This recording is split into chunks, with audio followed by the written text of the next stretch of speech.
한국교회 선교사 전기 시리즈 12. 최초의 한글 성경 번역자 존 로스. 허은철 지음, 이영식 감수. 사단법인 한국교회 총연합. 파트 1. 쓰임을 받기 위해 준비하다.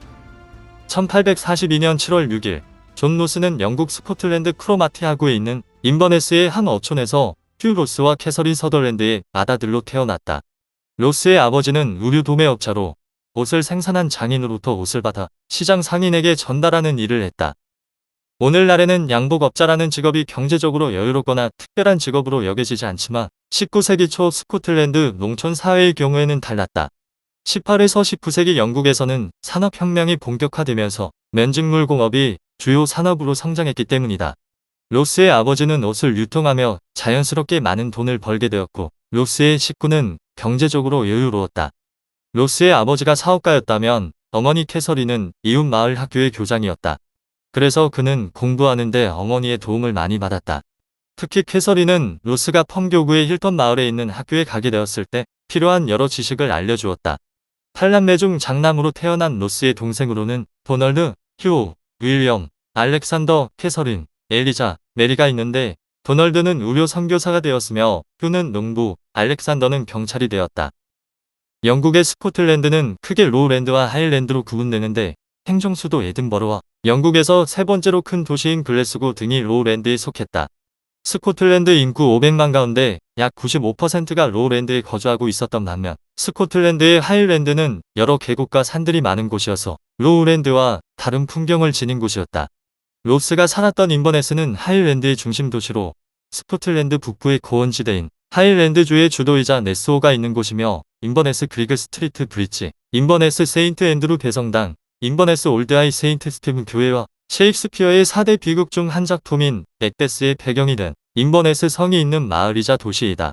그리고 인버네스는 지리적으로 북해와 가까워 무역이 활발했다. 따라서 하일랜드의 중요 도시이자 영국 해군의 전략적 중요 도시였다. 그러나 인버네스는 19세기 당시 산업혁명이 본격적으로 추진되었던 영국의 대도시인 런던, 맨체스터와 달리 공업화가 많이 진행되지 않았다. 스코틀랜드는 잉글랜드와 비교하면 자연환경이 그대로 보존된 편이기에 당시 인버네스에도 농촌과 어촌이 많았다. 또 인버네스는 게이로 언어권 지역이었는데 인버네스의 지명은 게이로 인버니스에서 유래되었다. 인버니스는 네스강이 북해로 흘러 들어간다는 뜻으로 네스강의 하류를 의미하는데 전설적인 괴물인 네시가 산다는 네스호가 바로 인버네스에 있다. 그리고 인버네스는 머리만과 뷰리만 사이에 있는 항구 도시였다. 따라서 해외로의 접근성이 좋았다. 로스의 아버지는 해외로 여행을 갔다가 인버네스로 돌아온 사람들과 친하게 지냈는데 이들로부터 해외 소식을 전해 들었다. 어렸을 때부터 아버지 휴 로스와 함께 항구에 놀러가던 로스는 어느 날 아버지의 친구이자 인도에서 무역하던 사람을 만났다. 그는 인도에서 겪은 일을 들려주었는데 로스의 아버지는 인도에 한 번도 가본 적이 없었기에 그에게 인도에 대해서 여러 질문을 했다. 인도의 아그라 요새를 본 적이 있는지, 인도에도 교회가 많이 세워졌는지 말이다. 그는 아그라 요새 근처에는 간 적이 없으며 인도에는 교회가 많이 세워지지 않았다고 했다. 옆에서 지켜보던 로스는 궁금한 듯 인도? 아저씨, 인도는 어디에 있는 나라예요? 라고 질문했다. 그는 인도는 아시아에 있는 큰 나라이며 인도에서 겪은 일과 인도 사람들의 생활 모습을 자세히 알려주었다. 아버지의 친구로부터 바다 건너편에 있는 여러 나라에 대해 알게 된 로스는 나중에 어른이 되어서 해외로 나가야겠다는 생각을 했다. 로스의 가족은 영국 스코틀랜드의 크로마티만 어귀에 있는 인버네스의 북쪽 닉 마을에서 살고 있었다. 닉은 작은 농촌 마을이다. 닉 마을 주민들은 오랫동안 대부분 게이로를 사용했으며 영국 스코틀랜드 사회 내에서도 닉 마을을 게이로 문화권으로 인식했다. 닉 마을에는 오래전부터 게이로 문화권의 전설이 내려왔는데 클라크 아카리드라는 비석도 있었으며 선녀와 요정에 대한 전설이 있는 우물도 있었다. 하지만 로스의 가정은 하나님을 믿었기 때문에 닉 마을의 전설과 풍습에 관심을 가지거나 행사에 참여하지는 않았다.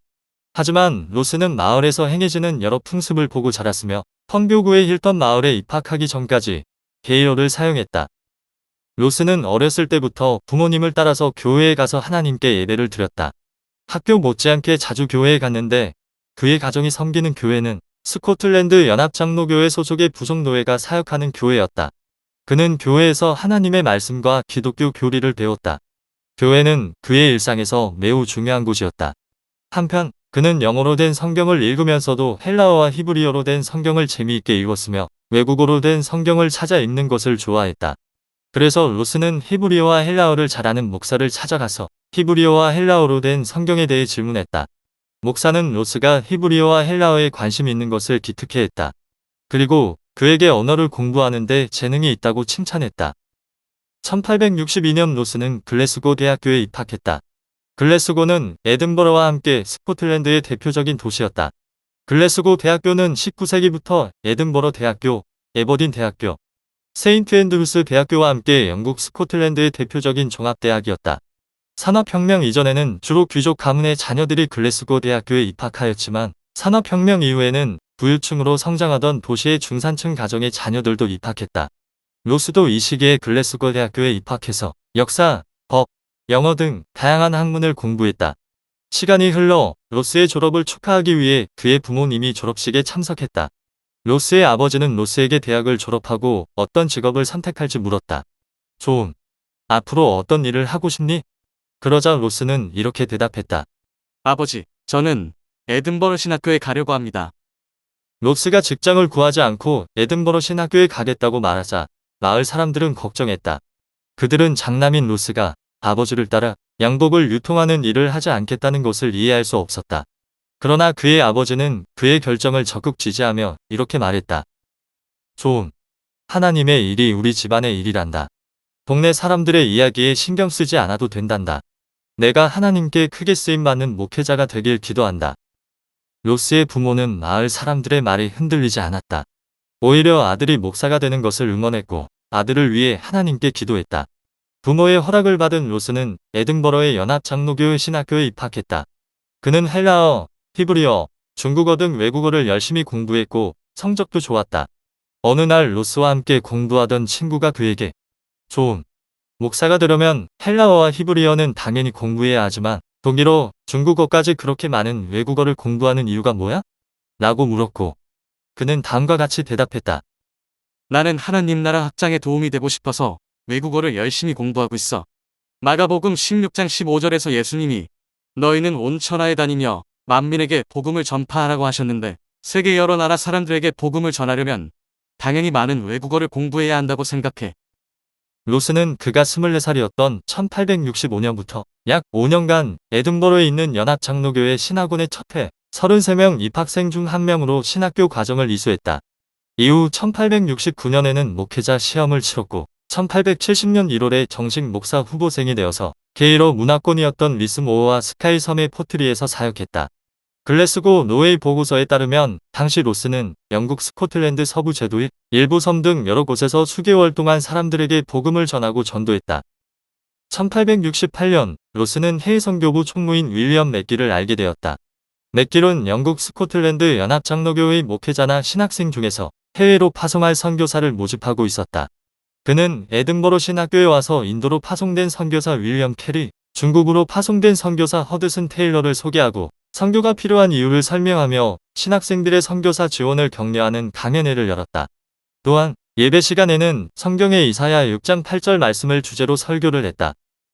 내가 또 주의 목소리를 들으니 주께서 이르시되 내가 누구를 보내며 누가 우리를 위하여 갈고 하시니 그때에 내가 이르되 내가 여기 있나이다 나를 보내소서 하였더니 맥길은 해외 선교부의 이름으로 10명의 선교사에 대한 지원을 호소하는 편지를 신학생, 설교자, 스코틀랜드 연합장로교회 젊은 목회자들에게 보낼 때도 이사야 6장 8절 말씀을 적었다. 당시 스코틀랜드 연합장로교회의 해외 선교부는 에든버러 신학교의 고학년 학생들이나 젊은 목사들에게 아시아 선교를 강조하며 인도, 중국 선교사로 지원하는 것을 공면했다.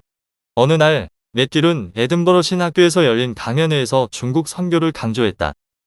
여러분, 인도에는 윌리엄 캐리, 중국에는 허드슨 테일러 선교사가 복음을 전하기 위해서 선교지에서 헌신하고 있습니다. 여러분은 이 소식을 신문을 통해 보거나 학교에서 교수님을 통해 들었을 것입니다. 오늘은 그 소식의 주인공인 중국에서 사역하고 있는 허드슨 테일러 선교사님을 이 자리에 모셨습니다. 맥길이 테일러를 데리고 왔다고 하자 강연회에 참석한 학생들은 깜짝 놀라며 웅성거렸다. 그는 단상에 서서 학생들에게 선교사와 중국 선교의 필요성에 대해 열변했다. 여러분, 현재 중국에서는 수억 명의 사람들이 복음을 모른 채 죽어가고 있습니다. 한 달에 약 100만 명, 4시간 1000명의 영혼이 하나님을 알지 못한 채 죽어가고 있습니다. 우리가 당장이라도 중국에 가서 예수 그리스도의 복음을 전해야 하지 않겠습니까? 그 자리에 있었던 로스는 테일러의 강연을 듣는 내내 가슴이 뜨겁게 불타올랐다. 중국 선교가 하나님께서 주신 소명임을 깨닫는 순간이었다. 강연회가 끝난 뒤 그는 해외 선교부 사무실에 찾아가서 맥길을 만나기를 요청했다. 맥길은 그를 자신의 사무실로 맞이했다. 로스는 그에게 중국 선교사로 파송해달라고 요청했다. 그 말을 들은 맥길은 그에게 존, 하나님께 기도하고 내린 결정인가? 자네는 닉 마을의 게이러를 사용하는 사람들이 있는 교회에서 목회할 거라고 들었네. 라고 물었다. 하지만 존 로스는 확고하게 대답했다. 저는 이번 강연을 통해 동족 스코틀랜드의 화염보다 해외 선교의 불꽃이 되는 것이 더 낫다고 생각하게 되었습니다. 목사님, 하나님 나라의 확장을 위해 복음을 모르고 죽어가는 수억 명의 중국인들을 살리기 위해서 저를 선교사로 보내주십시오. 로스의 확고한 의지에 맥길은 그가 중국으로 갈 수 있도록 돕기로 했다. 사실 로스는 맥길의 말대로 테일러의 강연을 듣기 전에는 앞으로의 소명에 대한 고민이 많아 하나님께 기도했었다.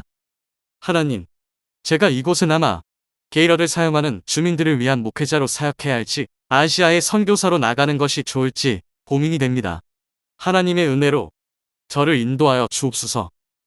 스코틀랜드 연합장로교회 국내 선교부는 로스가 영국 스코틀랜드의 하일랜드에 머무르며 게이러 주민들을 위해 목회하기를 바랐던 반면에 스코틀랜드 연합장로교회 해외 선교부는 로스를 해외 선교사로 파송하기를 원했다. 졸업을 앞두고 고민이 많았던 로스는 자신에게는 목회보다 선교가 잘 맞을 거라는 생각을 했다. 이렇게 고민하던 중 그는 맥길의 강연을 듣게 되었고 테일러를 만나게 되어 중국 선교사가 되기로 마음을 먹고 맥길을 찾아간 것이었다. 로스는 중국에 개항장이 생기면서 개신교 선교사들의 선교가 통제를 받지 않게 되고 중국 선교가 본격화된 시기에 중국 선교사를 지원했다.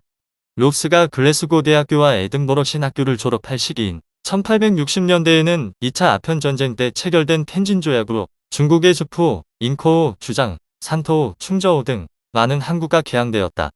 또 텐진 조약으로 기독교가 공인되면서 즈포, 잉커우 등의 항구의 선교지가 마련되어 선교사 윌리엄 번스와 알렉산더 윌리엄슨이 이곳에서 사역 중이었다. 그러나 텐진 조약에 의한 개항은 사실상 유럽 열강인 영국과 프랑스에 의한 무력 개항이었기에 중국으로 파송된 개신교 선교사들에게는 도리어 큰 악재가 되었다. 서양 사람에 대한 반감으로 선교사들이 복음을 전하기 굉장히 어려워졌기 때문이다. 선양에서는 개신교 선교사가 거리에서 설교하는 것이 불가능할 정도였다. 텐진 조약으로 개항장이 생겨 선교부가 건립될 수 있는 장소는 조성되었지만 개신교 선교사들은 여전히 가시밭길을 걷고 있었다.